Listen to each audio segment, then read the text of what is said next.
দীর্ঘ 7 বছর পর বড় পর্দায় বড় আয়োজনের সিনেমা কালকিতে দেখা গেছে বাহুবলী খ্যাত সুপারস্টার প্রভাসকে।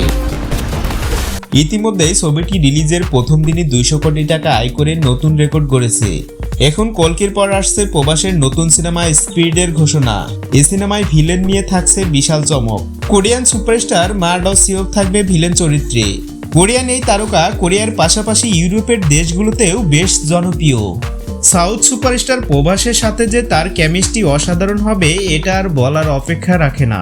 2016 সালে ট্রেন টু বুসান সিনেমার মাধ্যমে অনেক বাঙালি সিনেপ্রেমীদের মনেও জায়গা করে নিয়েছেন এই তারকা। ছবিটি ছিল কাল্পনিক প্রেক্ষাপটকে কেন্দ্র করে। প্রভাসের স্পিড সিনেমায় তার নাম যোগ হওয়ার সাথে সাথেই নেটিজেনদের মাঝে প্রত্যাশা আরও বেড়ে যায়। যতদূর জানা গেছে খুব শীঘ্রই শুরু হবে ছবিটির শুটিং।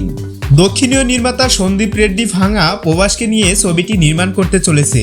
প্রভাসের ক্যারিয়ারে 25তম সিনেমা হতে চলেছে এটি। এ সিনেমায় প্রভাসের বিপরীতে নায়িকা হিসেবে দেখা যাবে রাশমিকা মান্ধানাকে। কল্কির আগে প্রভাসের সালার ছবিটি বক্স অফিসে বেশ সফলতা পেয়েছিল।